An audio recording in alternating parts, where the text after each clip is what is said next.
हैं? तुझ्या याच्यात किती आहे? 70. मग ठीक आहे, तुला पाहिजे तर नाही ना? माननीय कर्नल साहब को नमस्ते के साथ धर्म प्रेमी सज्जन वृंद, जैसा कि मैंने आप लोगों को यह लिख कर बताया था कि आज रविवार के दिन 6 फरवरी 2022 को रात्रि 8 बजे मैं लाइव स्ट्रीम में आ रहा हूं और संदीपन जी भी आ गए। नमस्ते पंडित जी। हाँ नमस्ते। नमस्ते नमस्ते माननीय कर्नल साहब, नमस्ते। नमस्ते। तो मैं अपने नियत समय से आ गया हूं। गोपाल जी ने नमस्ते लिखा है और नमस्ते गुरुजी सर्वेश जी ने लिखा है। আপনাদের সবাইকে নমস্কার। ये सजीव साहब ने लिखा है। बहुत बहुत धन्यवाद सभी जुड़ने वालों को। और आज जुड़ने में लोग कुछ कंजूसी कर रहे हैं, मुझे ऐसा प्रतीत हो रहा है। यहाँ बाबू चौहान साहब नमस्ते पंडित जी लिखा है। श्री एक योद्धा, वीर एक योद्धा, क्या वीर एक योद्धा सर नमस्कार जी। सुरेंद्र सिंह यादव गुरुजी नमस्ते। हाँ? सुरेंद्र सिंह यादव गुरुजी नमस्ते।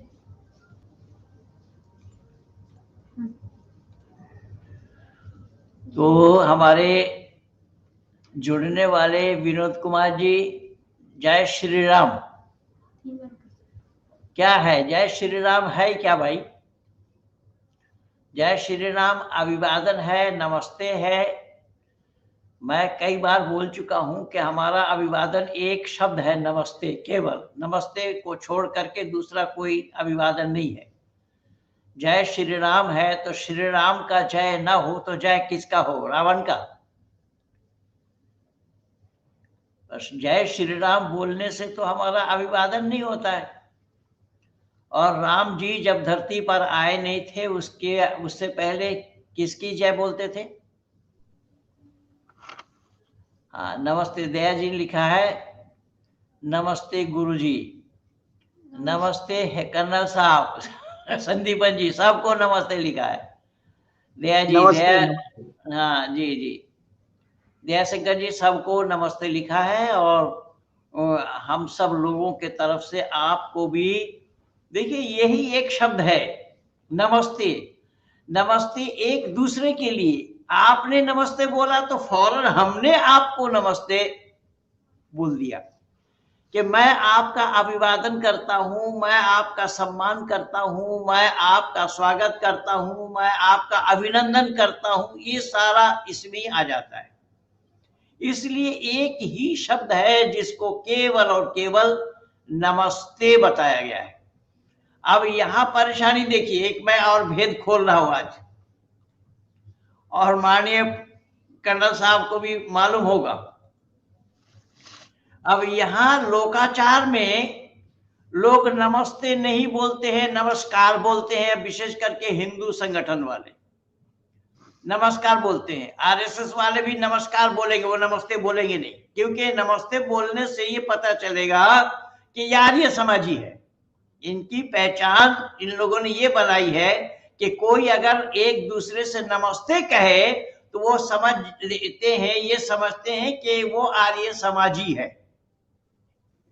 इसलिए इसका विरोध किस तरीके से किया है, इसका विरोध किस ढंग से किया है कि ये विरोध करते हैं नमस्ते नहीं बोलेंगे, नमस्कार बोलेंगे।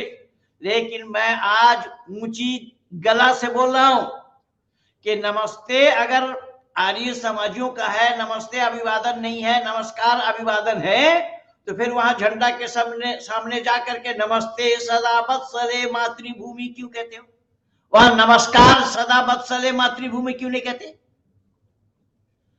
वहां जो झंडा के सामने में जब नमस्ते करने का तरीका होता है, देखिए दोनों हाथ जोड़ करके सर झुकाकर हृदय से आभार व्यक्त करना, हृदय से अभिवादन करना, ये अक्कड़बाजी, ये नमस्ते थोड़ा, ये अक्कड़बाजी है ये। और सीना में हाथ रख करके जबकि उस लत्ता को, कपड़े को पता नहीं लग रहा है कि उसको कोई नमस्ते कर रहा है, वहां जाकर के नमस्ते सदा वत्सले मातृभूमि त्वा हिंदू भूमि ये बोलेंगे। वहां पर नमस्ते कहां से आ गया? वहां पर नमस्कार क्यों नहीं बोल रहे?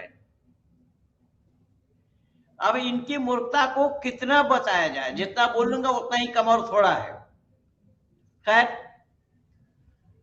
तो मैंने निवेदन किया कि आज का जो विषय है, भावेश जी क्या लिख रहे हैं? पंडित जी मैं आरएसएस का हूं, तो क्या करूं मैं? आरएसएस वाले नमस्ते ही बोलते हैं। नहीं, बिल्कुल गलत, झूठ बोल रहे हैं आप।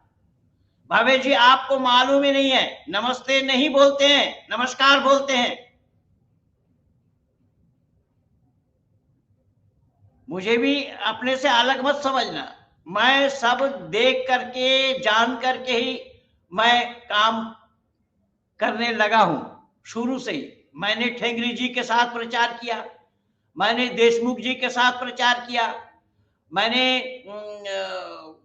क्या बाला साहब देवरस जी के साथ प्रचार किया, रज्जू भैया के साथ प्रचार किया। मैं किनका नाम बताऊं? सुदर्शन जी के साथ मेरा पिता पुत्र का संबंध था। तो सुदर्शन इससे पहले सर संचालक थे, मोहन भागवत जी से पहले।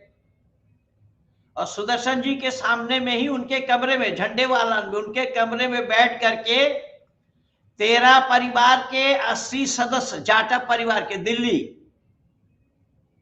सीताराम बाजार काली मस्जिद है, सीताराम बाजार के अंदर में जाकर के काली मस्जिद एक जगह है, वहां 13 परिवार के 80 लोग बपतिस्मा लेने जा रहे थे।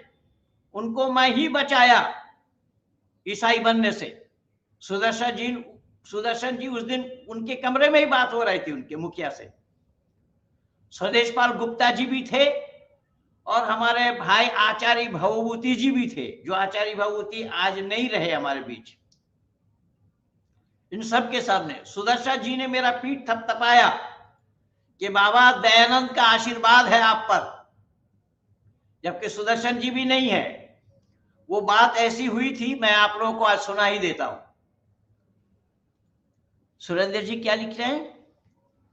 गुरुजी आपके द्वारा दिया हुआ ज्ञान अमृतमान के समान है। हाँ, सुरेंद्र जी को बहुत बहुत धन्यवाद और आपका अभिवादन इस चैनल में। तो हुआ कर्नल साहब ये कि स्वदेशपाल गुप्ता जो विश्व हिंदू परिषद के उन दिनों के दिल्ली प्रदेश के कार्यकर्ता थे, अधिकारी थे, बाद में हिंदू जागरण मंच में चले गए थे। तो उनको सूचना मिली कि काली मस्जिद के पास जाटव परिवार के कुछ लोग बपतिस्मा लेने जा रहे। और मैं उन दिनों में रहता था एक गांव में, खेड़ा खुर्द गांव है जगह का नाम, जिस खेड़ा खुर्द में गुरुकुल भी चलता है। भाई मगनलाल जी को नमस्ते।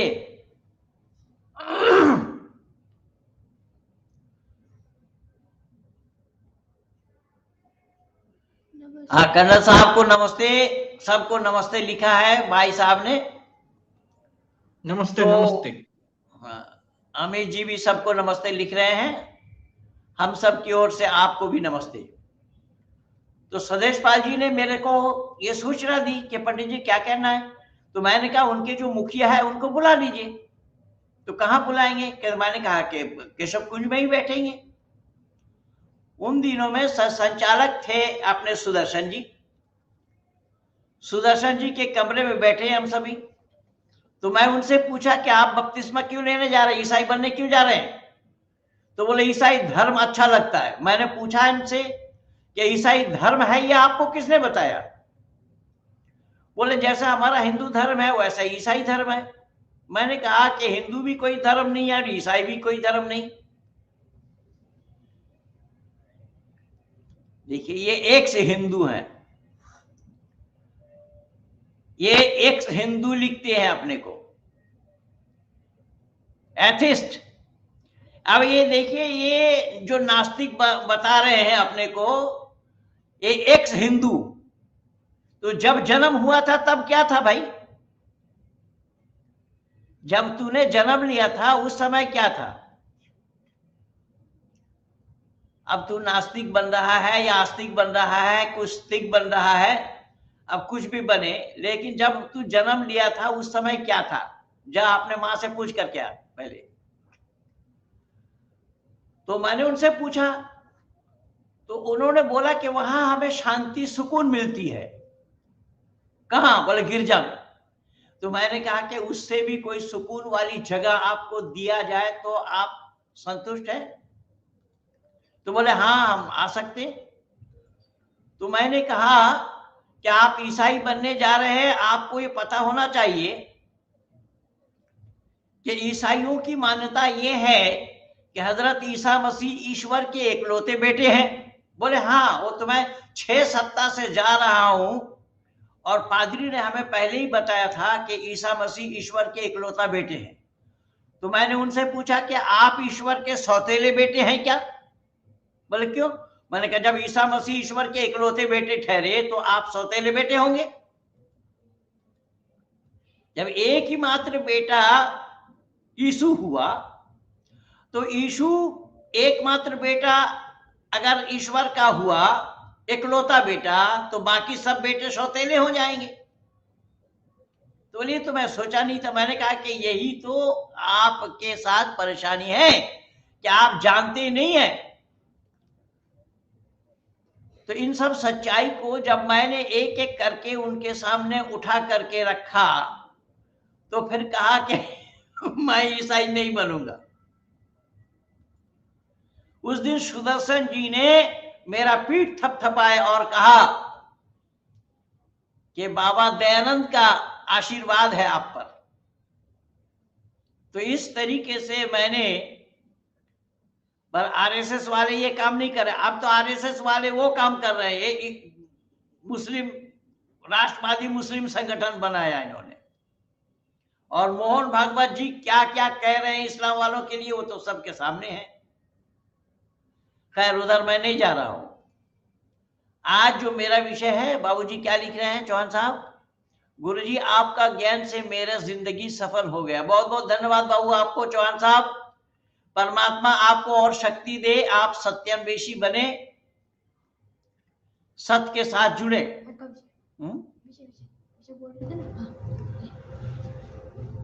तो आज वर्तमान समय में उत्तर प्रदेश जो भारत का सबसे बड़ा प्रांत है, यद्यपि उत्तराखंड अलग हो गया फिर भी बड़ा प्रांत है लोकालय में,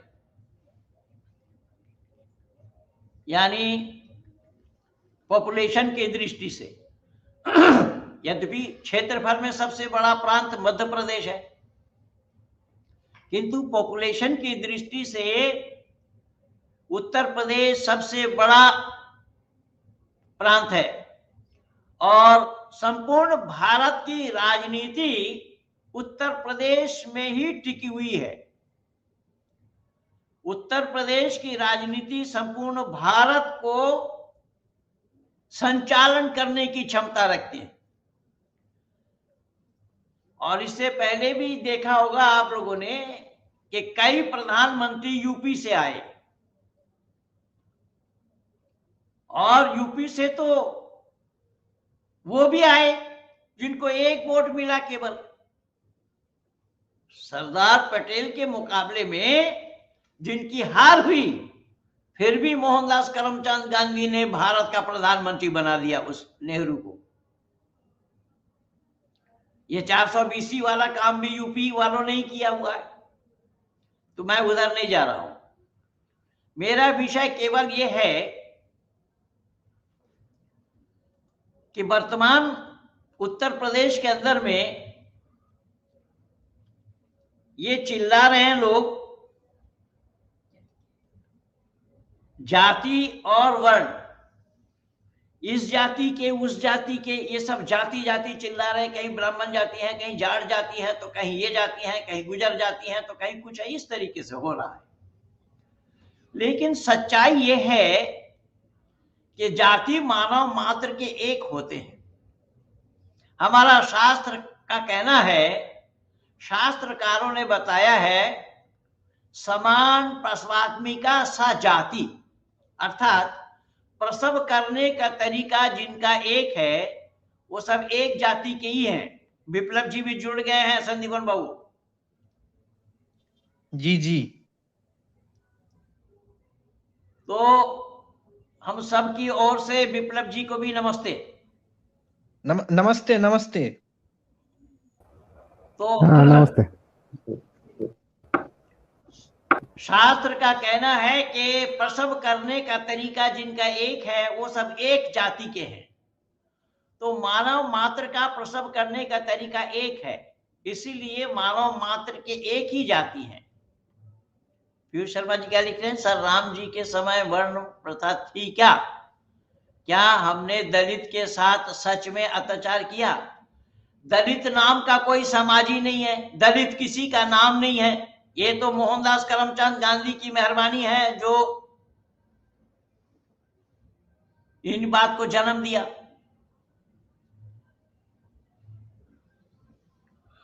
हरिजन शब्द मोहनदास करमचंद गांधी के हैं। हाँ, ये जो कह रहे हैं राम जी के समय वर्ण प्रथा थी कि नहीं, आप वाल्मीकि जी को क्या मानते हैं? इसी से ही उत्तर मिल जाएगा। जो आपका उत्तर है वही है उत्तर। महर्षि वाल्मीकि को क्या मानते हैं आप? वो कुछ माने, उसके लिए कोई बात नहीं है। वो जो मानना है उनको वो माने। हमारी जो व्यवस्था है, हमारा जो नियम है, वो आदि सृष्टि से है। सृष्टि के बीच में कोई नियम थोड़ा ही बनाया जाएगा। हमने ये मोबाइल लिया तो मोबाइल सबके पास है।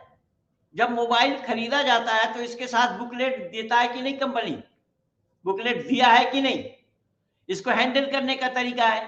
तो धरती पर मानव आकर के धरती पे चलेंगे तो किस नियम कानून के आधार पर चलेंगे? तो नियम कानून अगर परमपिता परमात्मा दुनिया बनाने वाला अगर नियम पहले न दे तो मानव चलेंगे कैसे?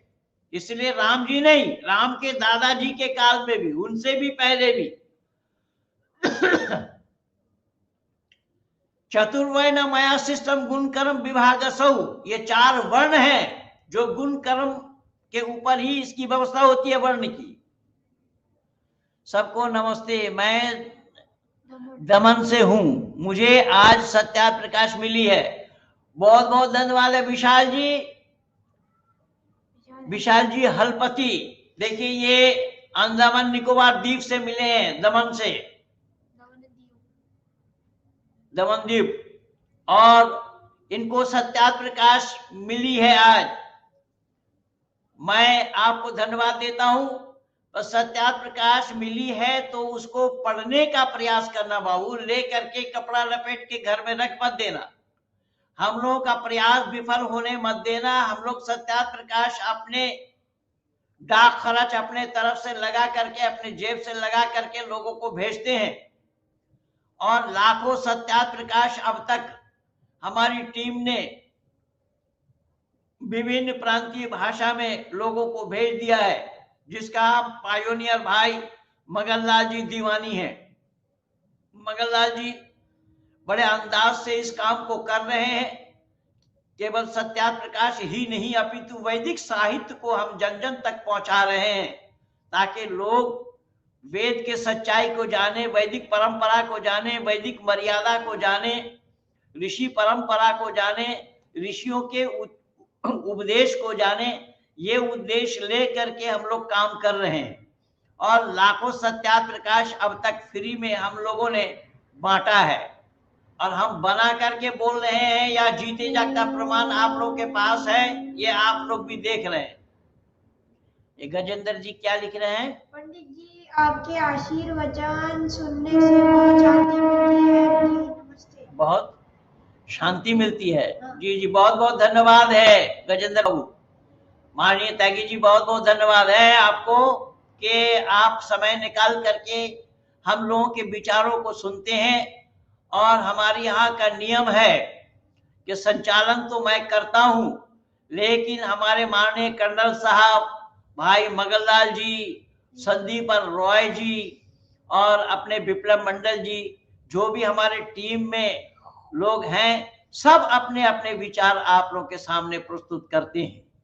और सबके विचारों से फिर आप लोगों के मन में कोई बात उत्पन्न होती है, फिर हमारे पास कमेंट्स के रूप में लिखते हैं, तो फिर हम समाधान भी करते हैं। कोई ऐसे पूछते हैं तो भी समाधान करती है। बेटी सीमा क्या लिख रही है?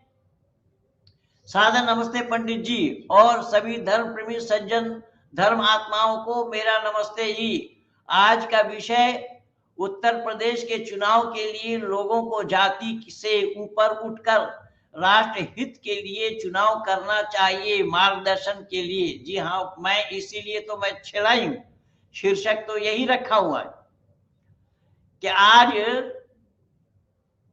मानव समाज को जिस तरीके से जाति जाति चिल्लाया जा रहा है, जाति के नाम से मानव समाज को बांटा जा रहा है, पर शास्त्र का कहना है समान प्रसवात्मिका सा जाति। प्रसव करने का तरीका जिनका एक है वो सब एक जाति के हैं, तो मानव मात्र का प्रसव करने का तरीका एक है। कोई अलग तरीके से मानव प्रसव नहीं करते। कोई माँ के मुंह से जन्म नहीं लेता, मुंह से जन्म लेता है चमगीदड़। तो चमगीदड़ एक जाति है, जाति उसको कहा जाता है। गाय जाति, भैंस जाति, बैल जाति, आदि आदि। राम रतन जी क्या लिख रहे हैं? महेंद्र पाल आर्य आचार्य जी, जीवन में महान कार्य आपने किया है, इस्लाम को भी आईना सत्य का दिखाया है, सनातन विश्व को भी दिखाया है। अनंत नमन है। बहुत बहुत धन्यवाद आपको बाबू राम रतन जी। नीरज जी क्या लिख रहे हैं? पंडित जी नमस्ते, मुझे भी सत्या प्रकाश चाहिए, कृपया करके बताइए मैं कैसे पा सकता हूँ। जी हाँ, बता दूंगा। इस कार्यक्रम में जुड़े रहिए और ये जो नंबर आप देख रहे हैं, इस नंबर पे आप संपर्क करिए। ये नंबर नोट करिए और इस नंबर से संपर्क करेंगे आप तो सत्या प्रकाश आपके घर पहुंच जाएंगे। पहुंचाने की जिम्मेदारी हमारी है। आप सत्या प्रकाश पा सकते हैं। ये क्या लिख रहे हैं? संघ में रहते हुए 25 साल हो गए। मैंने कभी ये नमस्ते, नमस्कार, राम राम, जय श्री राम आदि के कोई भेद नहीं। आप गलत हैं इस पर कि कोई हिंदू संगठन ऐसा कोई भेद करता है। बिल्कुल हिंदू संगठन ने ही तो भेद किया है। ये हिंदू कौन है भाई?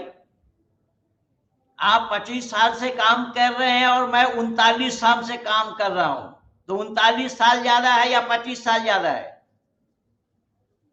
संघ ने कभी भी नमस्ते शब्द को नहीं बोला। जय श्री राम का जन्मदाता भी राष्ट्रीय स्वयंसेवक संघ है। जय श्री राम क्या है? अभिवादन है। हिंदू हिंदू चिल्ला रहे हो, अभी बोलने लगूंगा तो फिर खुल जाएंगे पैंट। इसलिए अपनी सीमा में रहो तो अच्छी बात है। सच एक होता है, सच अनेक होने का सवाल ही नहीं है। सत्य एक होता है। सत्य में जयते नैतिकम सत्य पंथा भीतर तो देवयाना बताया गया है। सर कैसे पता करें को साहित्य असली है या नहीं? 1 महीना बाद मेरा बच्चा होगा, क्या उसे गुरुकुल में शिक्षित करना सही है जिसे उससे आधुनिक ज्ञान भी मिले? जी हाँ, बिल्कुल मिले। बच्चा तो अभी जन्म हुआ नहीं है, पहले बच्चा को जन्म होने दीजिए, फिर उसके बाद बच्चे से पूछा जाएगा। 5वीं पास करने के बाद ही किसी गुरुकुल में भर्ती कराया जाना संभव होगा। जिस गुरुकुल में आप भर्ती कराएंगे, पहले गुरुकुल में जा करके देख आइए उस व्यवस्था में आपके बच्चे रह पाएंगे या नहीं, उस माहौल में आपके बच्चे रह पाएंगे या नहीं। मैंने भी सारे बच्चे बेटा बेटी को सबको गुरुकुल में पढ़ाया है, पर गुरुकुल सही अर्थों में क्या है मैं उस सच्चाई को बताना उचित नहीं समझता हूं, क्योंकि ये सब दिखावा हो रहा है, चूचू का मुरब्बा है। इसीलिए मैंने बोला कि जिस भी किसी गुरुकुल में आप डालें, खुद जाएं, खुद जा करके देख आए परिवेश वहां का, आपको पसंद हो तब बच्चे को डालें, परिवेश पसंद ना हो तो मत डालें। घर में बहुत अच्छी शिक्षा दी जा सकती है, घर में अगर आप गाइड करेंगे तो शिक्षा घर में भी दिया जाना संभव है, लेकिन आपको जानकारी होनी चाहिए। इसलिए मैं अपने बेटी को, जो मेरी बेटी सामवेद, यजुर्वेद, अष्टाध्यायी सब कंठस्थ है, तो उसको तो घर से ही तैयार करके लिए थे हम। वो 5 साल की थी तब अष्टाध्यायी घर में ही याद करा दिया था उनको। तो घर वालों को जानकारी होनी चाहिए। क्या लिख रहे हैं हार्दिक जी? पंडित जी और आचार्य जी में क्या फर्क होता है, कृपया मार्गदर्शन कीजिए। हमने अपने आर्य समाज में हमेशा आचार्य ही सुना है। आर्य समाज में आचार्य आप सुने हैं तो आर्य समाजियों की सुना देता हूं। खाली आचार्य नहीं सुने हैं, उन्हें आचार्य के साथ साथ शास्त्री भी लिखते हैं, फलाना आचार्य शास्त्री। जब आचार्य इक्वल एमए है और शास्त्री इक्वल बीए है, पहले इन आर्य समाजी पंडितों से पूछिए, इन आर्य समाजियों से पूछिए कि जब तुमने एमए लिख दिया तो फिर बीए लिखने का क्या काम? ये सब जाहिल इकट्ठा हुए हैं। और मैं निवेदन कर रहा हूं नीरज बीर जी को, नमस्ते जी, नमस्ते, नमस्ते गुरु जी, और सभी को नमस्ते। जे कि हमारे जितने भी साथ जुड़े हुए हैं सबको नमस्ते लिखा इन्होंने। मैं कुछ हिंदूवादी लोगों से कहना चाहता हूँ, गुरुजी और ऋषि दयानंद के ऊपर कटाक्ष ना करें। यदि करना है तो सच्चाई और दलील के साथ करें, अगर नहीं कर सकते तो माफी मांगे। ये तो बिल्कुल सही कह रहे हैं आप। ऋषि दयानंद को सच्चाई के साथ ऋषि दयानंद जुड़े हुए हैं। ऋषि दयानंद का विरोध इन हिंदू संगठन ने किया है, इसीलिए इन हिंदू संगठनों ने ऋषि दयानंद ने मूर्ति पूजा करने के लिए मना किया है। इसीलिए हिंदू संगठन वालों ने ऋषि दयानंद को बाईपास करके मूर्ति पूजक स्वामी विवेकानंद को खड़ा किया। मूर्ति पूजक, गोमांस भक्षक, वेद का वार जानते नहीं है, राष्ट्रीयता में जरा सा भी योगदान नहीं है, राष्ट्र के प्रचार में, ऐसे लोगों को हिंदू संगठन वालों ने ही आगे किया है। खैर, मैं कुछ और कहना चाह रहा हूं।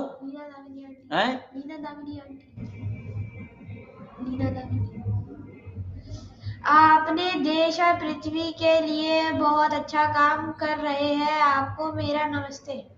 हाँ, ये मेरी बहन जी हैं लीना दामिनी जी, जो कोलकाता स्त्री आर्य समाज की सदस्य हैं और मुझे आशीर्वाद देती रहती हैं, निरंतर संपर्क में रहते हैं, अस्वस्थ होने के बावजूद भी मेरी खबर लेती हैं।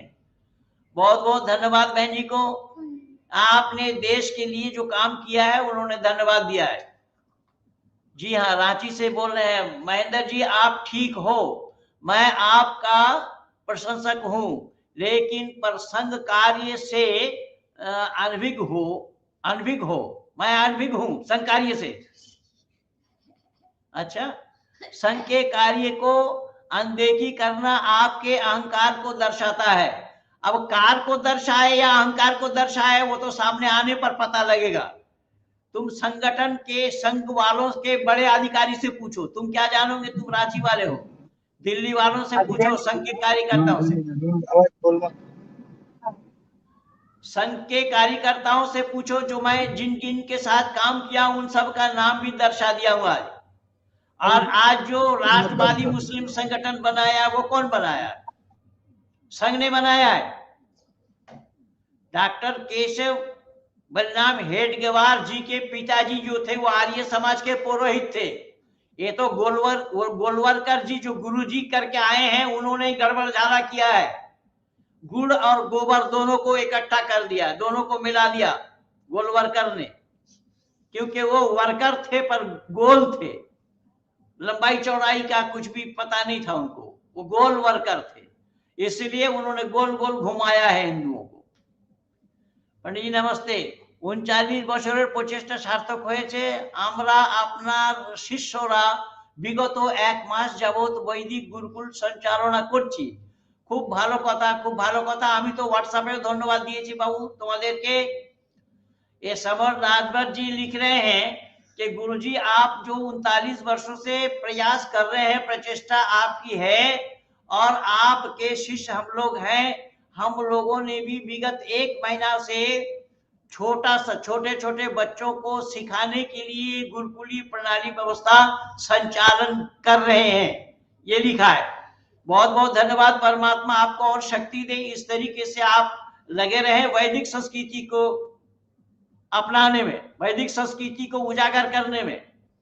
अब ये जो भाई लिखा कि ये संघ के कार्य क्या है वो मैं आपको बता रहा हूं। संघ का कार्य यही है कि नमस्ते सदा वत्सले मातृभूमि को छोड़ करके कोई कार्य नहीं है। संघ धर्म को जानता है क्या? पहले पूछो मोहन भागवत से। मोहन भागवत से पूछ करके आओ कि वो धर्म को जानते हैं या नहीं। और संघ के 1-2 नहीं, मैं हजारों संघ के कार्यकर्ताओं को वैदिक संस्कृति में जोड़ा हूं। मैं किनका नाम बताऊं? हजारों जो संघ के पूरे समय के कार्यकर्ता थे, ऐसे लोगों को भी मैं वैदिक संस्कृति में लाया हूं। सबसे पहला नाम मैं बता रहा हूं, प्रोफेसर यशवंत मेहता जी, जो जम्मू के हैं, श्रीनगर यूनिवर्सिटी में प्रोफेसर हैं। वो संघ के कार्यकर्ता, वे इंद्रेश जी के साथ काम करने वालों में से थे। अब इंद्रेश जी के घर में भी आर्य समाज, उनके नंसाल में भी आर्य समाज। अब क्या क्या मैं बताऊं? मैं जान करके बोलता हूं, बिना जाने मैं कुछ नहीं बोलता। इंद्रेश से पूछ के देखो, जो मुस्लिम राष्ट्रवादी मुस्लिम संगठन इंद्रेश ने बनाया है, उस इंद्रेश से पूछो महेंद्रपाल आर्य को वो जानते कि नहीं जानते। हमारा एक शिष्य अभी हरियाणा से पूछा, इंद्रेश से पूछा, जो हरियाणा कुरुक्षेत्र से हैं, उन्होंने पूछा कि पंडित महेंद्रपाल जी जो कुरान सुनाते हैं और आप कुरान के बारे में जो बोलते हैं, सुना तो सकते नहीं आप, क्योंकि आप कुरान जानते नहीं है, पर आप जो बोल रहे हैं और महेंद्रपाल जी जो सुनाते हैं, दोनों में फर्क क्यों है? सच किनका है? इंद्रेश जवाब नहीं दिया और उसका फोन काट दिया। ये है संघ के बारे में मेरे से जुबान मत खुलवाओ। मैं बहुत नजदीक से जान रहा हूं, मैं बहुत नजदीक से देखा हूं, जाना हूं, परखा हूं। और मैं तो उन बड़े बड़े अधिकारियों का नाम बोल दिया जिनके साथ मैं काम किया हूं, एक मंच पे मैं रहा हूं। विशाल जी क्या लिख रहे हैं फिर? जी गुरु जी, मैं पढ़ूंगा और समझूंगा। जी बहुत बहुत धन्यवाद आपको बेटा, परमात्मा आपको और शक्ति दे। तो मैंने इसी वैदिक संस्कृति में आने के बाद ही जाना है धर्म क्या है और जाति क्या है। आरएसएस वाले जाना है आज? पहले बताओ, आरएसएस वालों ने जाना है भले ही हरिजन के घर में भोजन करने, लेकिन हरिजनों को इन्होंने ब्राह्मण बनाया है, बना पाया है? मोहन भागवत ने बनाया, डॉक्टर हेडगेवार ने बनाया? किसी हरिजन को मुसलमान बना, हरिजन को ब्राह्मण बनाया है? अगर किसी हरिजन को ब्राह्मण बनाया तो वो ऋषि दयानंद ने बनाया है, आर्य समाज ने बनाया है। एक मुस्लिम परिवार में जन्म लेने वाले को अगर पंडित की उपाधि किसी ने दी तो वो दयानंद ने दी। बोलो आरएसएस वालों, आओ सामने आओ, कौन इस काम को किया है? तुम जानते हो ब्राह्मण होता क्या है? किसको ब्राह्मण बोला जाता है? आरएसएस वालों को नहीं मालूम और ना बीजेपी वालों को पता। बीजेपी वालों को अगर पता होता तो इस तरीके से बाउंडर भी न मचाते हो। मानव मात्र के एक जाति है, समान परमात्मी का सा जाति, मैं पहले बोला। और वर्ण होते हैं 4, चतुर्वर्ण मया शिष्टम गुण कर्म विभाग असौ। ये योगेश्वर कृष्ण ने भी इस पर बल दिया है। अच्छा, योगेश्वर कृष्ण ने, मैं इन लोगों की क्रियाकलापों को देख करके बोल रहा हूं। अच्छा, ये जय श्री राम बोलते हैं और ब्राह्मण अपने को बड़े कहते हैं। मैं उन पोंगा पंडितों से पूछता हूं, विशेष करके संजय दीक्षित को और संजय दीक्षित जैसे लोगों को, कि ब्राह्मण अपने को समाज का मुख बताता है, बड़ा बताता है। और मर्यादा पुरुषोत्तम राम किस कुल में जन्म लिए थे? क्षत्रिय कुल में। तो राम को पूजा जाता है। राम को पूजने के लिए ब्राह्मण पूजते हैं। ब्राह्मण अगर बड़े हुए तो राम को पूजते कैसे? योगेश्वर कृष्ण को पूजा जाता है या नहीं? योगेश्वर कृष्ण किस कुल में पैदा हुए? ब्राह्मण पूज रहा है कि नहीं पूज रहा है? अगर ब्राह्मण ये आपका ये बतला रहे हैं कि ब्राह्मण ब्रह्मा के मुख से पैदा हुआ, मुख से कोई पैदा नहीं होता है, ये धारणा बिल्कुल गलत है। सब एक ही तरीके से पैदा होते हैं। जब इन ब्राह्मण के घर में जब बच्चा पैदा हुआ तो इनकी माताएं टट्टी पेशाब साफ करती हैं। जब टट्टी पेशाब साफ करने वाले को हरिजन कहा जा रहा है, तो टट्टी पेशाब बच्चा का साफ कराने वाले किसी हरिजन परिवार से बुलाया जाता है? मां करती है, तो मां तो शूद्राई हुई पहले। शरीर को भी 4 हिस्सों में बांटा गया, ये ब्राह्मण है, ये क्षत्रिय है, ये वैश्य है, ये शूद्र है। इसे देख करके भी सीखना चाहिए, पर इन्होंने जानने का प्रयास कुछ भी नहीं किया, खाली बाउंडर मचाए हुए हैं। सर, आजकल युवाओं ने महादेव को फैशन बना दिया है। भक्त नहीं है, वो सब टूटे बना रहे हैं, गाड़ियों में स्टिकर लगा रहे हैं। बिल्कुल सही कह रहे हैं। तो ये तो आप युवाओं के लिए कह रहे हैं, तो सन्यासी ही हर हर महादेव चिल्ला रहे। सन्यासी, जो सन्यासी हिंदू धर्म का है, वो जानता नहीं है कि ईश्वर कौन है। जब सन्यासी सन्यास लेते हैं लोग ईश्वर का सानिध्य पाने के लिए, पूरा दुनिया से, दुनियादारी से जिनको विरक्त हो जाए, वो सन्यास आश्रम को ग्रहण करते हैं। और वही हर हर महादेव चिल्ला रहे हैं, जय भवानी चिल्ला रहे हैं, जो कोई परमात्मा कोई नहीं जानते। तो आरएसएस वाले क्या जानेंगे धर्म क्या होता है? तो खैर, मैं जितना बोलूंगा उतना ही कम और थोड़ा होगा। मेरा विषय यही है, मैं आज 39 वर्षों से यही काम कर रहा हूं। अब भावे जी ने फिर क्या लिखा? पंडित जी, बहुत क्षमा के साथ बोल रहा हूं, मैं संघ का कार्यकर्ता हूं। आपकी वाणी से बहुत अहंकार झलक रहा है। हिंदू समाज की क्या हालत है आपको जानकारी है ही। दयानंद सरस्वती जी को कभी आरएसएस ने उल्टा नहीं कहा, और एक नहीं, मैं 50 हवाला दे दूंगा। ऋषि दयानंद को आरएसएस वालों ने माना ही नहीं है। आप संघ के कार्यकर्ता है, रहेंगे, आप अपने घर में रहेंगे, मेरे घर में आएंगे क्या? संघ के कार्यकर्ता है, रहे, बने रहिए, हमारा बाप का क्या जा रहा है। लेकिन संघ के बारे में आपको कुछ जानकारी नहीं है। धर्म के बारे में संघ को जानकारी दिया है, जानकारी जानते हैं आप? धर्म क्या है जानते हैं आप? धर्म की जानकारी विवेकानंद ने दिया है। विवेकानंद ने इस्लाम को भी धर्म माना है। सुनो आरएसएस वालों, स्वामी विवेकानंद ने इस्लाम को भी धर्म माना है। जो आरएसएस का गुरु है वही धर्म नहीं जान रहा है, तो आरएसएस कहां से जानेंगे? इसलिए क्या लिखा है? सुनील रांची वाले क्या लिख रहे हैं? संघ राष्ट्रवादी संगठन है, इसमें विभिन्न मत के लोग हैं, यहां भी आर्य समाजी लोग हैं, और वही आर्य समाजी लोग वही होंगे जो आज कचरे आर्य समाजी हैं। और यही संघ में आर्य समाज का जमावड़ा होने के कारण आज आर्य समाजियों के हाथ से छीने जा रहे हैं, संघ वालों के हाथ में आ रहा है। इसीलिए मैं प्रमाण दे रहा हूं, सुन लो। दिल्ली में, उसको रख सामने, दिल्ली के प्रशांत विहार ए ब्लॉक आर्य समाज में 11 समुल्लास का पाठ नहीं होता। सुन, आर्य समाज की बात मैं कर रहा हूं। जिस आर्य समाजी को तू बता रहा है ना डॉक्टर सुनील जी, जिस आर्य समाजी को आप लिख रहे हो ना, उसी आर्य समाज की बात मैं कर रहा हूं। क्या आरएसएस के घुसपैठ वहां हुआ है? वहां नमस्ते नहीं होता, जय श्री राम बोले जाते हैं। ये प्रशांत विहार से ब्लॉक 1 आर्य समाज की ये दशा है। वहां पर मैं हर दूसरे सप्ताह में प्रवचन के लिए जाता था। वहां पर समाज में घंटी हिला करके पूजा की जा रही है। तो मैंने पूछा समाज वालों को, तो बोले वो कोई सेवक के घर में कोई मेहमान आया है, वही कर रहे होंगे। तो मैंने कहा कि सेवक के घर में मेहमान आए तो वो घंटी हिलाने के लिए अपने घर से ले आए। फिर वहां जाकर के मैंने देखा वो सेवक की पत्नी वही कर रही है, और दूसरे समाज में किया जाना संभव नहीं है। लेकिन जहां पर आरएसएस वालों की जमावड़ा है आर्य समाज में, आरएसएस वालों पर जहां आरएसएस वाले जिस आर्य समाज में हावी हुए हैं, उसी समाज की यही दशा है। इसलिए आर्य समाज को कब्जा किया है आरएसएस वालों ने, और आज भी कब्जे के चक्कर में लगे हुए हैं आए दिन। और केवल इतना ही नहीं, वहां 11 समुल्लास का पाठ नहीं होता, सतलाल प्रकाश का। सुन लो कान खोलकर। और जय श्री राम अभिवादन है उनका। तो ये तो आर्य समाज में हो रहा है। किस आर्य समाज की बात कर रहा हूं? आर्य समाज में तो घुसपैठ हुआ है। ये आरएसएस वाले उसमें घुसे हैं और आरएसएस वालों के घुसपैठ से ही ये सारा अनर्थ हो रहा है। वैदिक सिद्धांत का गला घोटा जा रहा है। ऋषि दयानंद ने अपने पूना प्रवचन में प्रवचन देते देते हिंदू शब्द बोल गए थे। बोलने के बाद फौरन उन्होंने कहा कि नहीं नहीं, मैंने गलती से बोल दिया हिंदू। हिंदू नाम नहीं है, क्योंकि तुम कर्म भ्रष्ट तो हो ही चुके हो, नाम भ्रष्ट मत होना।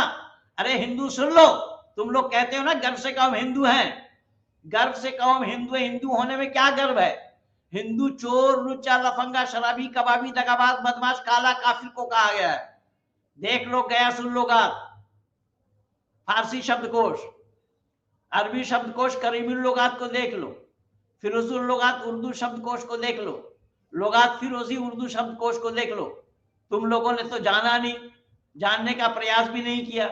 और हिंदू ये बोलते कि हिंदू वो है कि सिंधु नदी के तट पर जो रहते थे वो हिंदू हैं, और सिंधु नदी के तट पर रहने वाले सिंधु से हिंदू बन गए।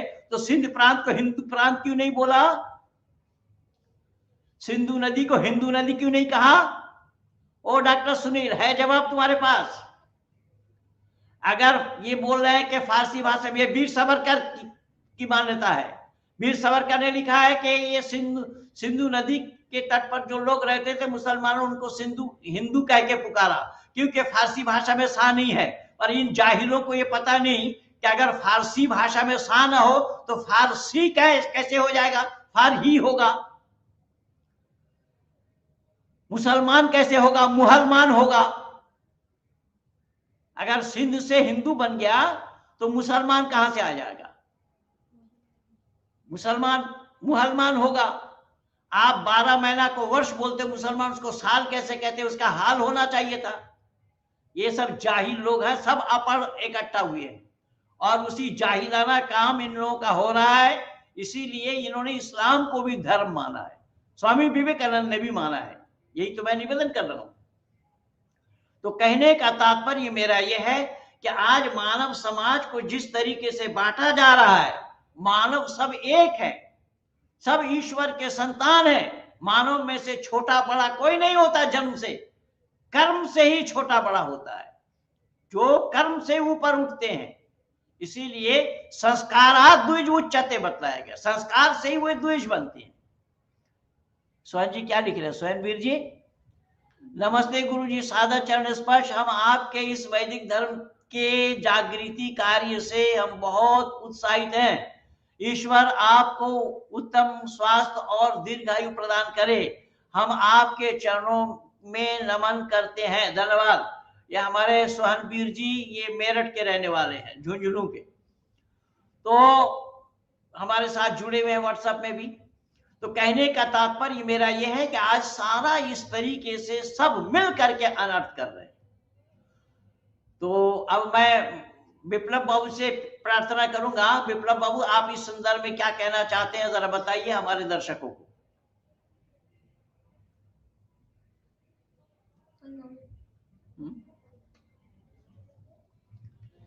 विप्लव जी लाइन में है क्या?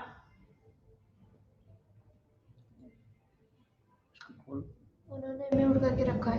हेलो संजीवन भैया, प्रोफेसर साहब, आप माइक को खोलिए।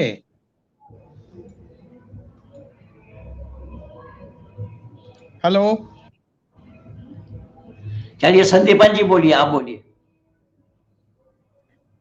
जी जी, मैं यही कहना चाहता हूं कि वेदों की ओर लौटना चाहिए सबको, क्योंकि सब लोग वेद से इतर भाग रहे हैं। वेद को पकड़े रहेंगे तो कोई मुसलमान आप पर उंगली नहीं उठा पाएगा।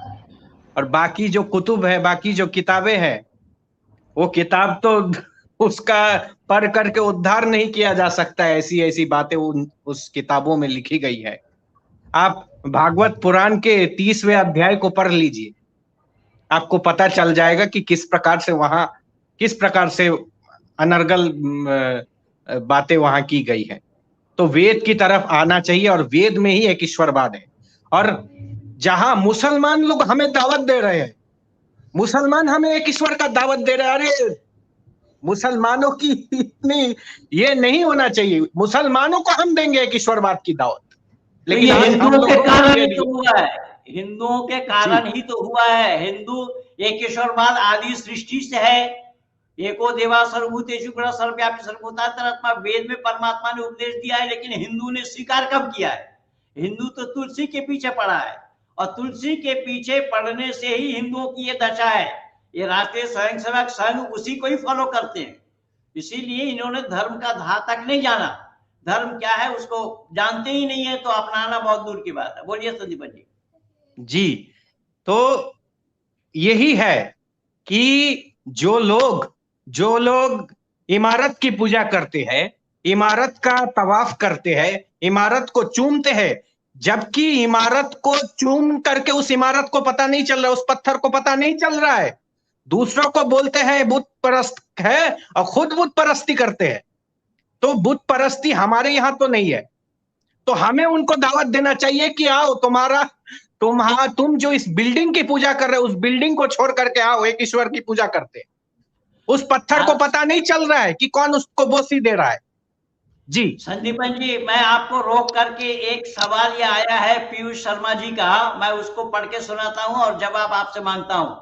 सर, मुझे मेरे दोस्त कहते हैं कि भगवान को साबित कर, अगर है तो नहीं कर सकता है तो नहीं है, तो कर सकता है, नहीं है तो नहीं कर सकता है। वैदिक रश्मि थ्योरी को कोई विज्ञान नहीं मानता।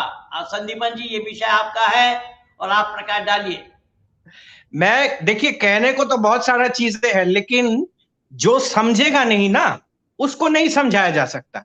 आप उनसे ये कहिए कि मेरा दोस्त कहता है कि भगवान को साबित करो, आप बोलिए भगवान नहीं है, इसको साबित करो। विज्ञान में एक फॉर्मूला दिखा दो, या एक ऐसा थ्योरी दिखा दो, या एक ऐसा साइंटिस्ट दिखा दो जिसने कोई रिसर्च किया हो, रिसर्च से एक फॉर्मूला तैयार किया हो कि परमात्मा नहीं है। क्योंकि विज्ञान ये कहता है कि हर चीज का प्रमाण उस विज्ञान देता है। तो आप जब विज्ञान के पस मंजर में ये कह रहे हैं कि भगवान नहीं है, तो आप ये कहिए कि भगवान नहीं है, इसको आप विज्ञान से साबित कीजिए। अगर कोई माई का लाल, कोई भी नास्तिक जहर पी लेगा, लेकिन वो परमात्मा नहीं है, इसको साबित नहीं कर पाएगा। नास्तिक जहर पी लेगा। ऊंची बात कह दी, बहुत ऊंची बात संदीपन रॉय जी ने बोली है।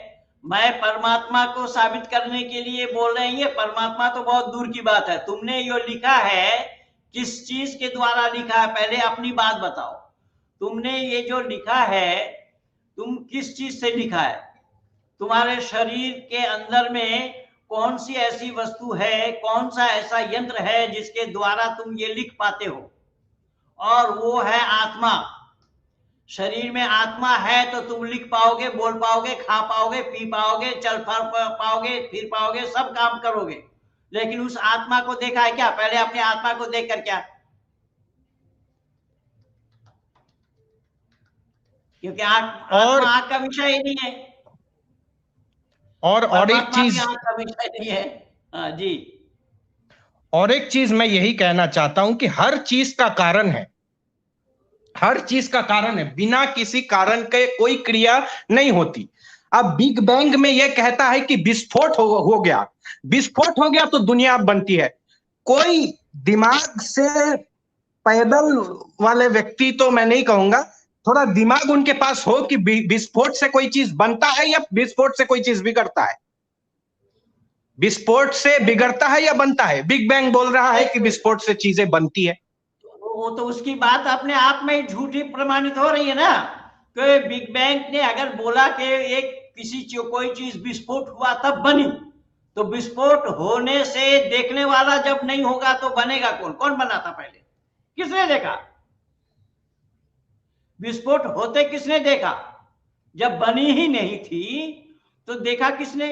और यही काम तो कुरान और बाइबल ने किया है। कुरान और बाइबल में अल्लाह ने बोला कि अल्लाह ने 7 आसमान बनाए, फिर जमीन बनाए। तो मैंने सवाल उठाया, कल मैं लिखा इसी के ऊपर तो 28 पारा में ये चर्चा आई है।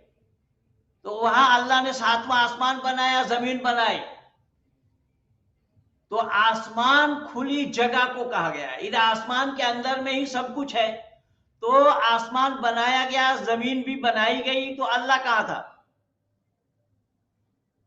आसमान बनने से पहले अल्लाह कहाँ था भाई? आसमान और जमीन के बनने से पहले अल्लाह किस चिड़िया का नाम था? और उड़ता भी कहाँ था जहां हवा, आसमान थी नहीं। और आसमान खाली जगह का नाम है। और ये धरती संपूर्ण आकाश के नीचे है। और जो आकाश ही नहीं है, आकाश वायु, वायु अग्नि, अग्नि ना पाए, सृष्टि का क्रम जो है उसको जानना पड़ेगा, वो केवल वेद में है। इसीलिए आकाश वायु, आकाश पहले यानी स्पेस पहले, स्पेस न हो, आकाश न हो तो कोई चीज का रखना संभव नहीं होगा, कोई चीज का आना संभव नहीं होगा। तो आसमान को बनाया भी 6-7, 1 2 3 4 5 6 7 आसमान बनाया। 7 आसमान का क्या तात्पर्य है? आसमान के मानी खाली जगह का नाम होता है। कुरान और बाइबल नहीं जानता इस चीज को। तो ये जो जितने भी ये थ्योरी और थ्योरा, ये जितना भी है, ये बोरा, ये सब ब्योरा खत्म हो गया। ये सब चलने वाला नहीं। ये वेद के सामने किसी ने खाता नहीं खोल पाया आज तक। और इसको अगर ज्यादा जानना हो, सुनना हो, समझना हो तो अग्निव्रत नेस्टिक जी को सुनिए, वहां से आपको पता लगेगा सच्चाई क्या है। उन्होंने किस तरीके से बिग बैंग वाला थ्योरी को धता बता दिया। साइंस क्या है पहले जानना पड़ेगा। इसीलिए विज्ञान ने जो बनाया है, मैं संदीपन जी के साथ एक चर्चा सुन रहा था उनकी, और उन्होंने बोला कि हम रोबोट बना देंगे, हजारों बना देंगे, लाखों बना देंगे, लेकिन लाखों रोबोट मिलकर के एक रोबोट नहीं बना सकता। अब इससे अंदाजा लगा ले बिग बैंग थ्योरी वाले। ये नास्तिक फिर ये सवाल करते हैं कि परमात्मा ने दुनिया को बनाया, तो परमात्मा को किसने बनाया? ये सवाल है। तो मैंने इनसे कहा कि परमात्मा को बनाया ये शब्द गलत है। ये कुरान वालों के लिए चल सकता है, क्योंकि परमात्मा की कोई बनावट नहीं है। तो बनावट नहीं है तो बनाने का सवाल ही पैदा नहीं होता। तो अनादि तत्व है, बनाएगा कैसे? जी, बनाया तो उसका होगा जिसका आकार हो। जैसे मैं किसी चीज को बनाऊंगा तो उसका आकार होगा। हवा का आकार है, परमात्मा का कोई आकार ही नहीं है, तो बनाने का प्रश्न ही गलत है। तो इस प्रकार से है।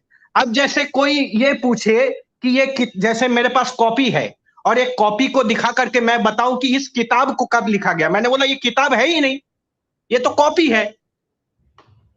तो इस प्रकार से कि किताब कब बनाई गई, कॉपी को दिखा करके अगर मैं कहूं, ये गलत हो जाएगा। उसी प्रकार जिस परमात्मा की बनावट नहीं है, उस परमात्मा के लिए यह कहा जाए कि इस परमात्मा को किसने बनाया, यह गलत सवाल है।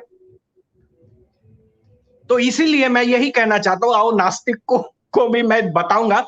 एक चुटकी में मैं इनके डार्विन थ्योरी को मैं गलत सिद्ध कर दूंगा। डार्विन थ्योरी को बकायदा गलत सिद्ध करने के लिए नोबेल पुरस्कार भी मिला है लोगों को। वो सारा हवाला वो भी है मेरे पास, वो सामने आएंगे तो देख लेंगे उस पर भी।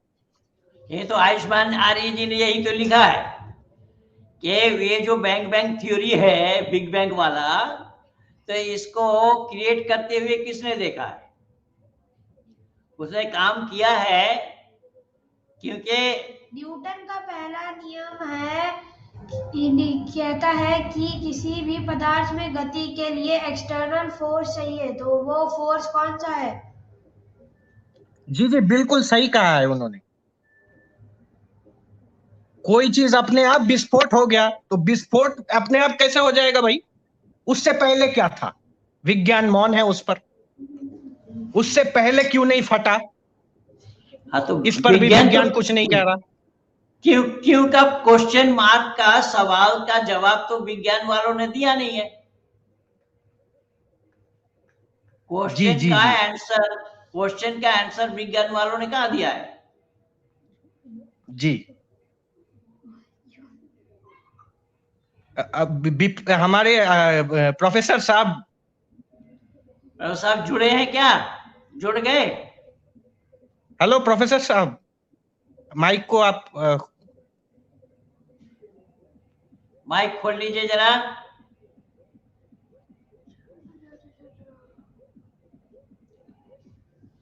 नहीं होंगे, उनका नेट नहीं चल रहा है। हाँ तो इंटरनेट नहीं होगा। अच्छा, माननीय कर्नल साहब से मैं विनती करूंगा कि हमारी ये जो चर्चा आपने सुनी, आपके सामने जो चर्चा प्रस्तुत किया गया है, सृष्टि के आदि में ही परमपिता परमात्मा ने मानव मात्र को एक ही जाति बनाया। पशु पक्षी की भिन्न भिन्न जाति है, तो मानव मात्र का एक जाति है, और आज इस वर्ण के नाम से मानव त्रस्त है। ये वर्ण है, ब्राह्मण, क्षत्रिय, वैश्य और शूद्र, इसको वर्ण कहा जाता है। और वर्ण व्यवस्था जो है वो गुण कर्म स्वभाव के ऊपर ही उसकी व्यवस्था होती है। जैसा इसका नजीर मैं साक्षी प्रमाण बैठा हूं आप लोगों के बीच में, और मैंने अपने उपनयन को दिखा भी दिया कि किस तरीके से कैसा कैसा क्या क्या होता है। और ऋषि दयानंद को धन्यवाद दीजिए कि ऋषि दयानंद ने क्या कहना चाह रहे हैं, जन्मना जाते शूद्र कर्मणा द्वे उच्यते, वो तो मैं बोल दिया। कर्मणा द्वे उच्यते नहीं है, संस्कार द्वे उच्यते होता है। बहु आपको मालूम नहीं। तो इन्हीं सच्चाई को दुनिया वालों के सामने ऋषि दयानंद ने उजागर किया। दुनिया वालों ने इस सच्चाई को मानने से इनकार किया। आज जाति के नाम से ही लड़ रहे हैं, जाति के नाम से वोट मांग रहे हैं, जबकि मानव मात्र का एक ही जाति होता है। हरिजन शब्द का जन्मदाता मोहनदास करमचंद गांधी है। मोहनदास करमचंद गांधी से पहले हरिजन शब्द भारत में नहीं था। तो ये सब मानव समाज में दिग्भ्रमित किया गया। मानव समाज को, मानव समाज में वैमनस्यता पैदा की गई, मानव समाज में दरार डाला गया, मानव मात्र को एक दूसरे के साथ अदावत और बुग़्ज़, विभेद ये सिखाया गया, बताया गया, और उसी विभेद से आज मानव परेशान है। तो इसी भेद को जब तक हम ढाएंगे नहीं, सब मानव मात्र को एकजुट होकर के ही केवल मानवता का प्रचार जब तक हम नहीं करेंगे, तो मानव का कल्याण होना संभव नहीं है। इसी संदर्भ में मैं माननीय कर्नल साहब से हाथ जोड़ करके विनती कर रहा हूं कि आप जरूर प्रकाश डालिए इस पर। आपका क्या ख्याल है? क्या आप समझ पाए हैं इस वैदिक विचारधारा को, कि इस वैदिक विचारधारा से मानव मात्र का कल्याण होना संभव क्यों और कैसे है? जरा आपसे मैं चाहूंगा कि आप अपने विचार अवश्य रखें।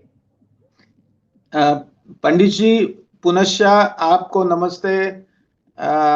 हमारे संदीपन रॉय जी को नमस्ते। मेरी आवाज सुनाई दे रही है संदीपन जी?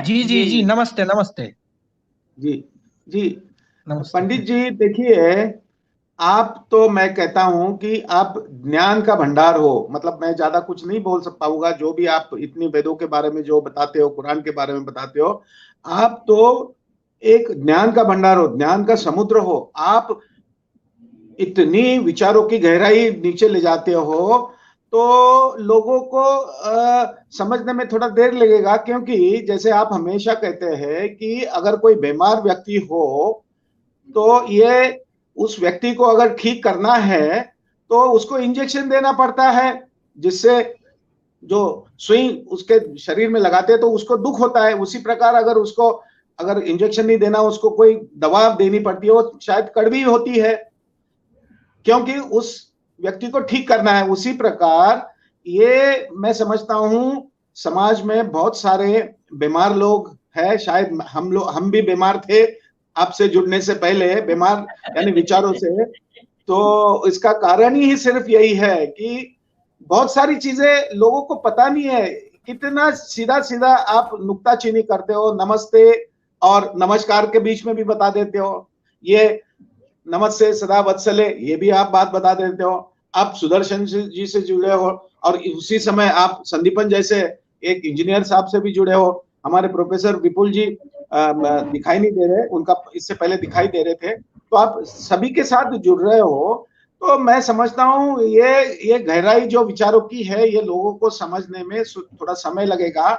हालांकि कई बहनें ज्वाइन हो रही है, मैं देखता हूँ नई नई बहनें यहाँ इस अपने वेबिनार में आती रहती है, और उनको सही मायने में आप ऋषि दयानंद जी को जिस तरह से आप समझाते हो, तो मेरे ख्याल से इससे ज्यादा और आप ये भी कहते हो कि बैक टू वेदास, और आप बहुत अच्छा उदाहरण देते हो। मतलब आप जो प्रैक्टिकल भी चीजें बताते हो, कि कहते हो कि जैसे समझो अगर ये मोबाइल है, तो मोबाइल के साथ में कुछ कागज, उसके साथ बुकलेट आती है कि कैसे उसको हैंडल करना है, तो वो ये आप चीज वेदों के बारे में भी बता रहे हो। तो ये सब बहुत सारी, मैं तो बड़ा शुक्रगुजार करता हूँ, ये पिछले 5, 6, 7 सालों से ये जो क्रांति हो रही है, इसको हम सोशल मीडिया वाली जो क्रांति है, क्योंकि आपके विचार सही मायने में, मैं तो कहता हूं कि दूरदर्शन में लगने चाहिए। ये संडे का जो प्रोग्राम है, ये दूरदर्शन में होना चाहिए, पूरा देश देखना चाहिए।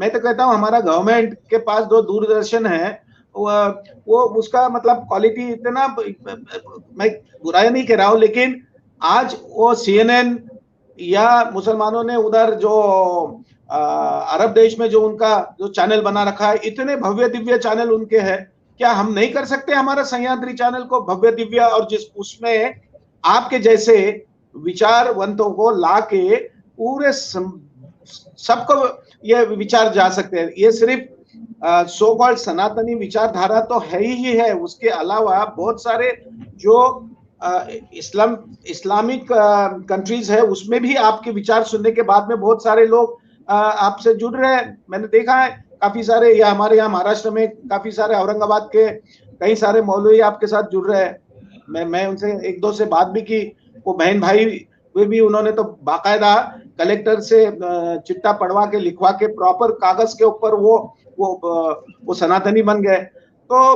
पंडित जी, ये ऋषि दयानंद की जो आप बात बताते हैं, और उनको जिस तरह से RSS वालों ने किनारा कर दिया, और ये वो मेरे ख्याल से वोटों के लिए ये चीज करे जा रहे हैं, आगे जाके RSS वाले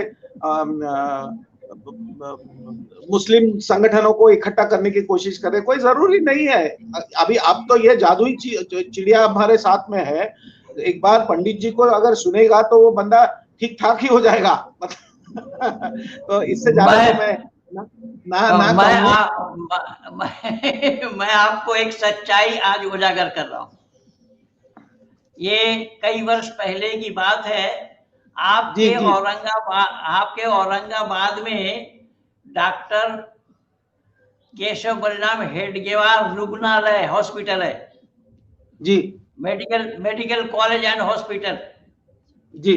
उस मेडिकल कॉलेज के जो अंतिम वर्ष MBBS के अंतिम वर्ष के छात्र थे, पीयूष ब्राह्मण परिवार से, और विद्यालय में एडमिशन उनको लिया जाता है जो ये बॉन्ड साइन करे कि मैं यहाँ से पढ़ने के बाद मैं सेवा का काम में समय लगाऊंगा, मैं व्यापार के लिए लगाऊंगा नहीं।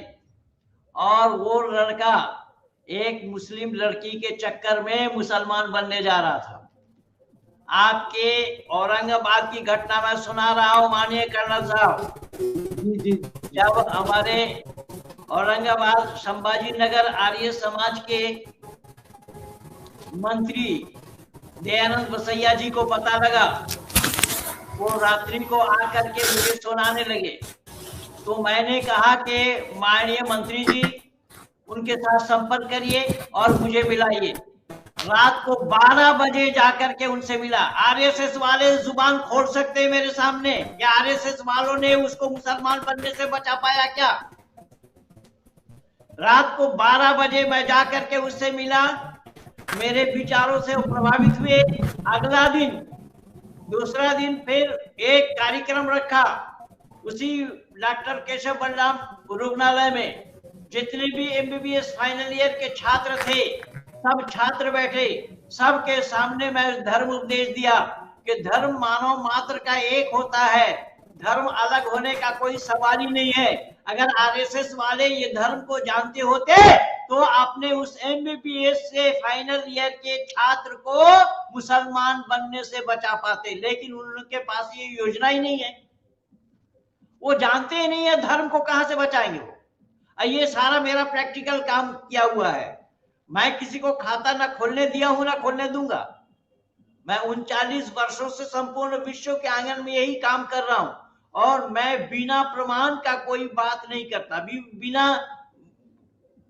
प्रमाण का कोई भी बात मैं प्रस्तुत नहीं करता, हवाला दलील के साथ मैं बात करता हूं। तो ये तो संभाजी नगर आर्य समाज के अधिकारियों से पूछिएगा, किसी से भी पूछिएगा तो पता चल जाएगा कि किस तरीके से मैंने बताया। उसी संभाजी नगर में अभी इसी महाराज के भाई बहन को अभी वैदिक धर्मी बनाया, उसी संभाजी नगर का माननीय पाटिल साहब को मैंने फोन दिया था उनका, माननीय कर्नल साहब ने बात की है। कोई आरएसएस वाला बताए जो इस काम को किया, उन्होंने तो मुस्लिम राष्ट्रवादी मुस्लिम संगठन बना रखा है, वो क्या जानेंगे क्या होता है राष्ट्र और क्या होता है राष्ट्रवादी। ये तो पूरा झूठ है, बकवास है। अगर यही लोग सत्य को स्वीकार कर लेते होते तो हमें किसी की आवश्यकता नहीं थी। ये लोगों ने तो कसम खा रखी है कि सत्य को स्वीकार करना नहीं है, और सत्य को स्वीकार न करने के कारण ये सारा नतीजा आज हमारे सामने है। और इधर आर्य समाज के लोग भी सोए पड़े हैं। आर्य समाज का जन्म हुआ, ऋषि दयानंद ने आर्य समाज की स्थापना की उसी बंबई में, महाराष्ट्र में 1875 में। सोचना भी संभव नहीं है, लेकिन आर्य समाज के लोग नाक में तेल डाल करके सो रहे हैं। इनके पास कोई योजना नहीं है, इनके पास कोई योजना ही नहीं है, ये इस कार्य को करने के लिए तैयार नहीं है।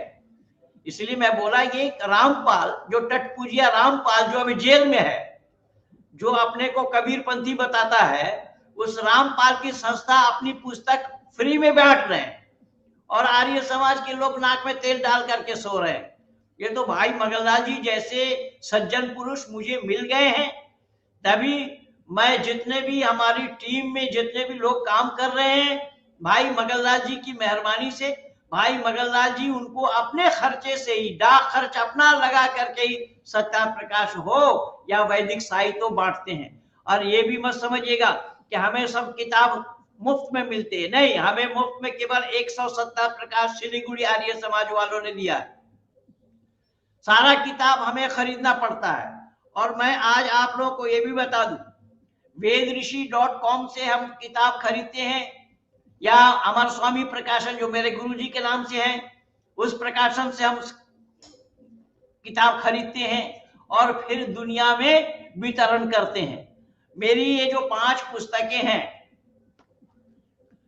ये जो आप देख रहे हैं पूर्व इमाम की कलम से,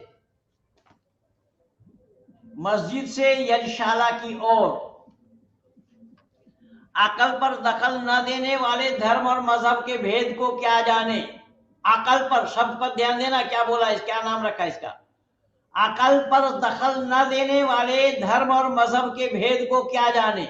जहां अकल में दखल नहीं है, अभी संदीपन जी बतला रहे थे, जहां अकल पर दखल ही नहीं है तो वो धर्म और मजहब के भेद को क्या जानेंगे। क्या लिख रहे हैं सतपाल जी? धर्म की जय हो, अतीतइयों का नाश हो, जय मोदी जय। बिल्कुल बिल्कुल, धन्यवाद आपको। इसमें पूर्व इमाम के कलम से भाग 1, इसमें मैंने अल्लाह और ईश्वर का भेद दिखाया। अल्लाह का क्या अर्थ है, जो अल्लाह के 99 नाम हैं उनके अर्थ क्या हैं, और उनमें और ईश्वर में भेद क्या है। और यही भेद दिखाते में इसको भी भारत छोड़ना पड़ा। ये देखिए,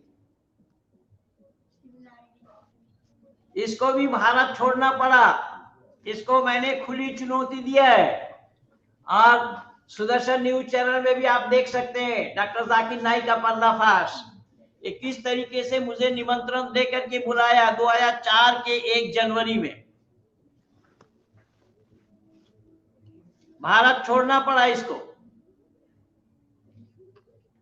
ये 2007 में इन लोगों को बुलाया था, उसमें भी मुझे बुलाया। तो इस तरीके से आप देख रहे हैं कि पंडित जी, ये केवल आपके चाहने से नहीं हुआ है, अल्लाह के चाहने से भी हुआ है। अल्लाह ने चाहा तभी हुआ है, हम क्या है बताइए। पंडित जी, ये अरे मैं इसलिए लिखा, बेचारे ने जवाब देकर फंसाया इस्लाम को। और कर्नल साहब देखिए, बहुत बड़ी बात हमारे संदीपन जी ने बोली। संदीपन जी कह रहे हैं कि पंडित जी ये आपके चाहने से और लिखने से नहीं हुआ, अल्लाह अगर ना चाहते होते तो नहीं होता। हाँ तो ठीक है, वही बोले ना, वही लोग अपनी जुबान से स्वीकार करें इसको कि अल्लाह ने चाहा तब हुआ। पर वो तो हमें बोलते हैं कि अल्लाह ने तुम गुमराह हो गए, शैतान ने गुमराह कर दिया, और जबकि गुमराह करने वाला भी अल्लाह ही है। गुमराह करने वाला अल्लाह है। तो मैंने बोला कि अगर मैं गुमराह हो गया हूं, शैतान करे चाहे अल्लाह करे, पर अल्लाह से फरियाद तो तुम लोग कर सकते हो क्या ऐसे एक आलिम को जो गुमराह हो गया है, अल्लाह इनको सही रास्ते पे ना दो। सही रास्ते पे लाने का काम अल्लाह का नहीं है, सुन लो दुनिया वालों, क्योंकि अल्लाह स्वयं सही रास्ते पे नहीं चल रहे हैं, नहीं चलते हैं, ना सही रास्ता जानता है। अगर अल्लाह को सही रास्ता चलना होता तो फिर कुरान में अल्लाह ये ना फरमाते इहदिनस सिरातल मुस्तकीम, हमें सीधा रास्ता दिखा। जब तेरा अल्लाह ही भटका हुआ है, वो किसी और अल्लाह से सीधा रास्ता मांग रहा है, वो हमें क्या दिखाएगा रास्ता? सूरह फातिहा में इहदिनस सिरातल मुस्तकीम कहा गया है, हमें सीधा रास्ता दिखा। तो अल्लाह ने तो साफ कह दिया। देखिए, इसीलिए ऋषि दयानंद की पकड़ देखिए। माननीय कर्नल साहब, मैं आपको एक खूबी की बात बता दूं, ऋषि दयानंद की पकड़ देखिए। ऋषि दयानंद ने यहां पर पकड़ा इस्लाम को, कुरान वालों को, कि कुरान की शुरुआत बिस्मिल्लाहिर्रहमानिर्रहीम शब्द से शुरू हुआ है, और हर एक सूरा के, एक सूरा को छोड़कर हर एक सूरा में, जब एक सूरा के प्रथम में नहीं है, लेकिन एक सूरा नमल नाम की सूरा के बीच में है, शुरू करता हूं मैं उस अल्लाह के नाम जो बड़ा मेहरबान और रहम वाला है। इससे ये साफ पता लग रहा है कि अगर ये कलामुल्लाह है कुरान, तो इस कुरान का शुरू करने वाला अल्लाह नहीं है। इस कुरान का शुरू करने वाला अल्लाह नहीं है, ये कुरान अल्लाह का नहीं है। अल्लाह ने साफ बताया कि शुरू करता हूं मैं उस अल्लाह के नाम, शुरू करता हूं मैं उस अल्लाह के नाम जो बड़ा है। इसका मतलब ये अल्लाह अगर है कुरान का, तो ये बड़ा नहीं है।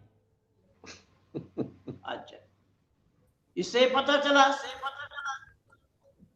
बड़ा है और मेहरबान।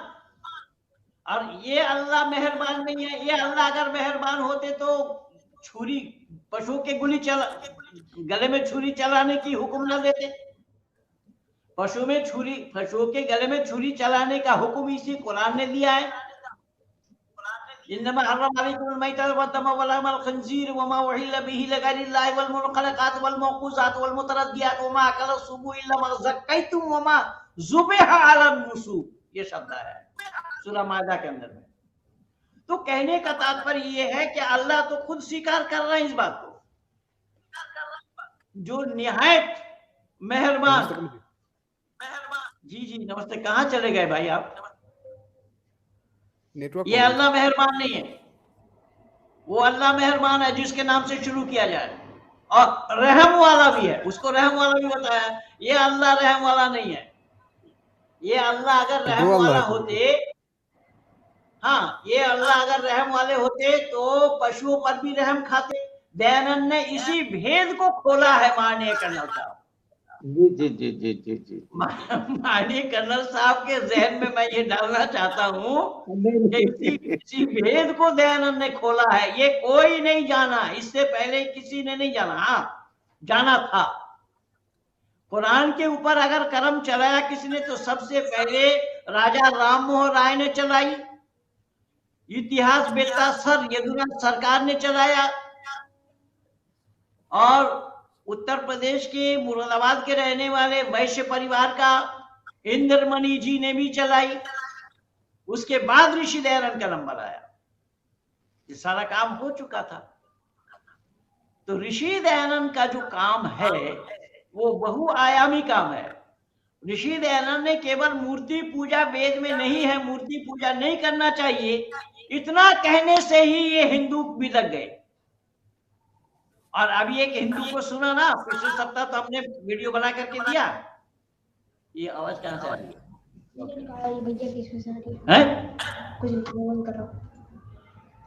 उसमें आर्य समाज को इब्राहिमिक समाज बताया गया कि इब्राहिमिक समाज बनाना चाह रहे थे। उसको तो चुनौती दिया, सामने आने की हिम्मत नहीं है। और आएंगे, सामने आएंगे, उतर जाएगा कपड़ा, मैं बता रहा हूं।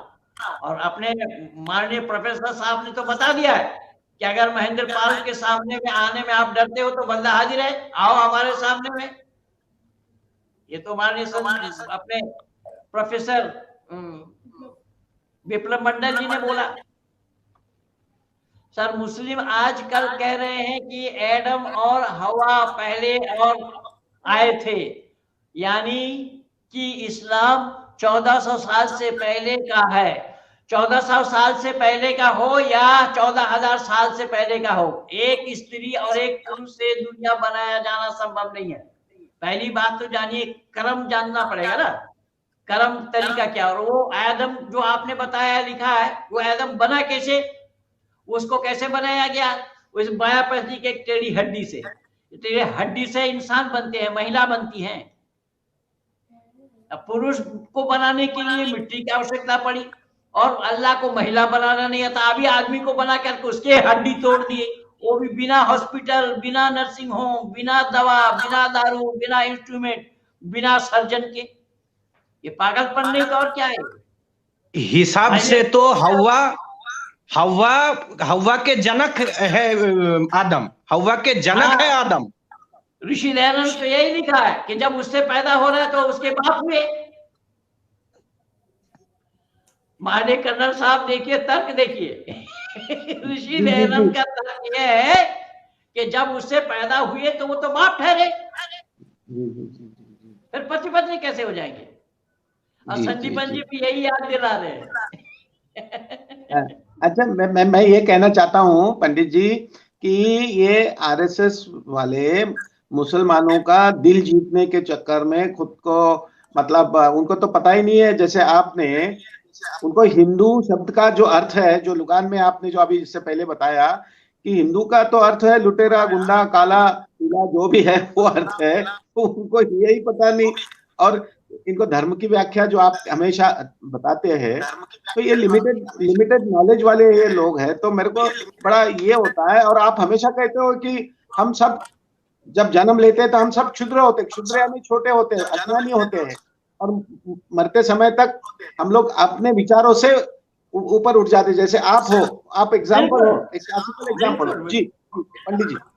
ये माननीय कर्नल साहब, आपको मैं सच्चाई बताऊं कि अगर आरएसएस वाले मुसलमानों को अपने में मिलाने के लिए, तरफदारी करने के लिए इनकी खुशामद कर रहे हैं, तो ये दावा के साथ मैं आपको आज ये प्रमाण दे रहा हूं। और आज मेरा कार्यक्रम था बड़ा बाजार आर्य समाज में, वीर हकीकत राय बलिदान दिवस मनाया गया। कल मैं लिख करके भी दिया था आप लोगों को। वीर हकीकत राय 1773 में जिनका जन्म हुआ था, 1734 में, वीर हकीकत राय मदरसा में पढ़ते थे और मदरसा के बच्चे के साथ उनका विवाद हुआ। वीर हकीकत राय मां भवानी, आवाज क्यों आ रहा है भाई?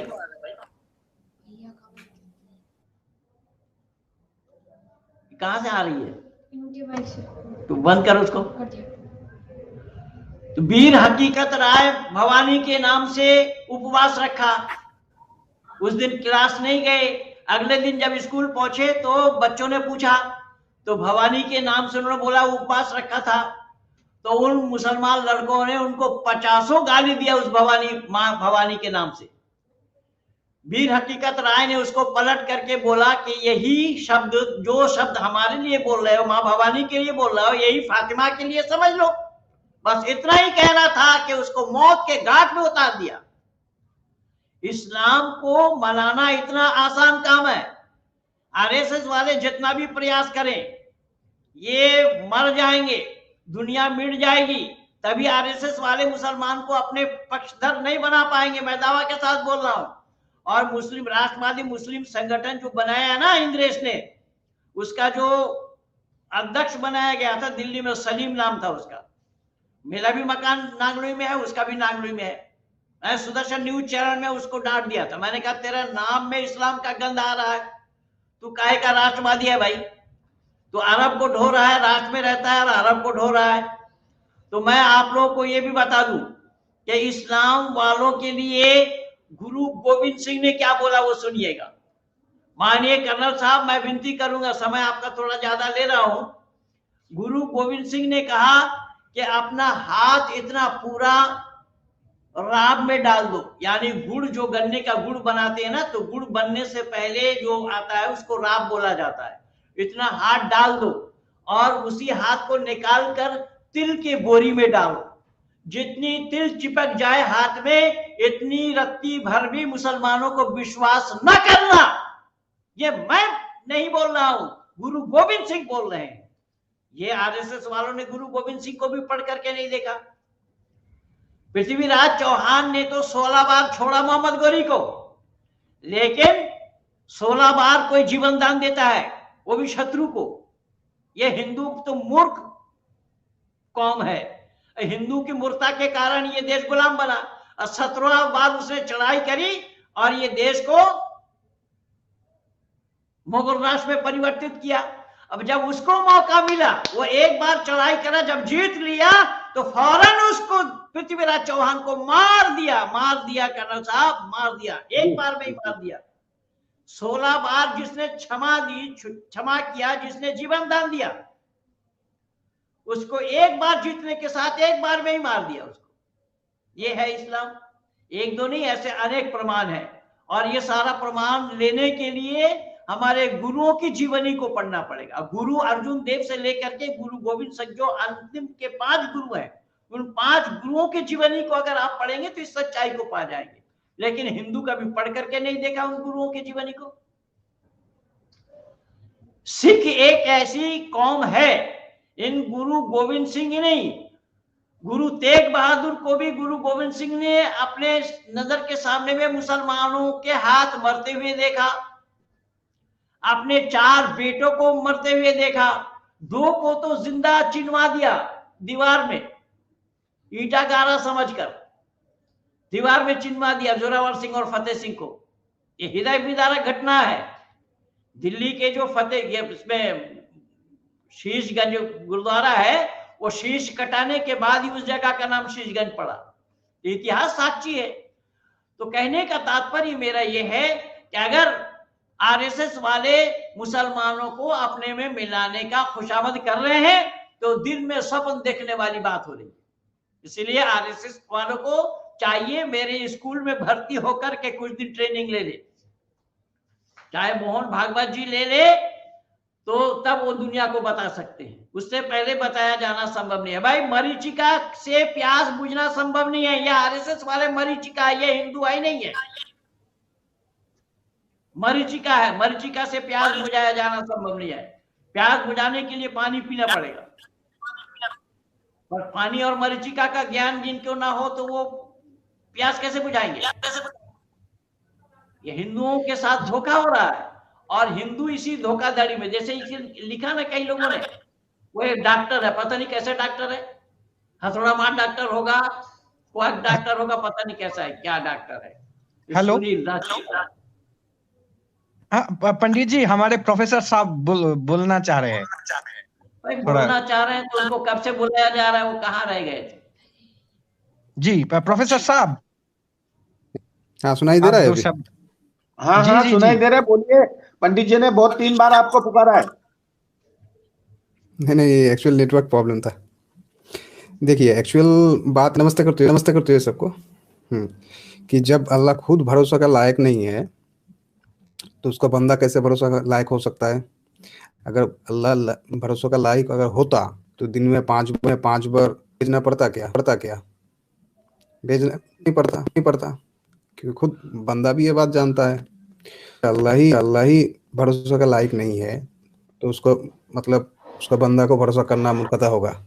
और ये बात आसाम का मुख्यमंत्री, ये बात आसाम का जाति के ऊपर बोलिए, जाति के ऊपर बोलिए, जाति और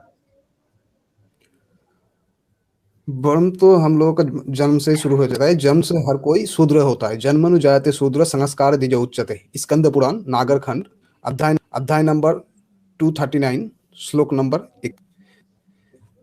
मतलब हर कोई शूद्र होता है, अनपढ़ होता है, उसे कुछ अता पता नहीं होता है, फिर कार से वो आगे जाता है। अगर संस्कार हुआ तो ब्राह्मण भी बन सकता है, अगर ना हुआ कोई क्षत्रिय भी बन सकता है, अगर वैश्य भी बन सकता है।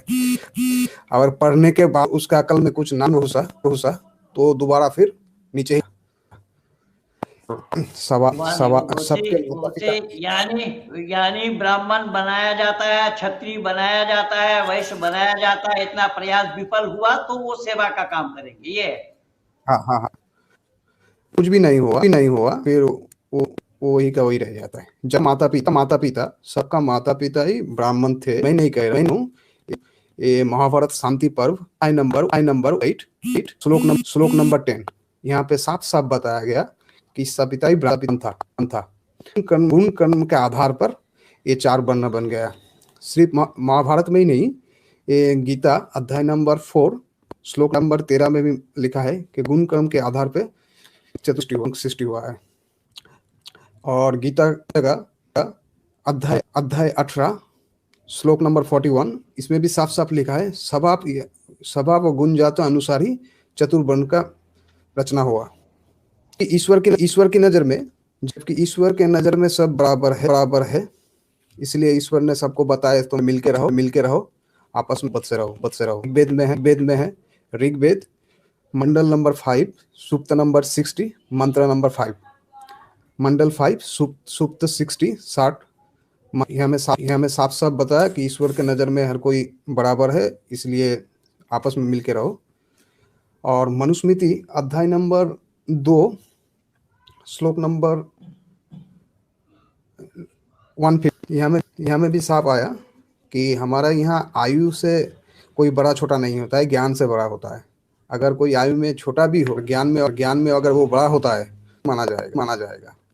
शूद्र पर मन हो सकता है, माना जाएगा।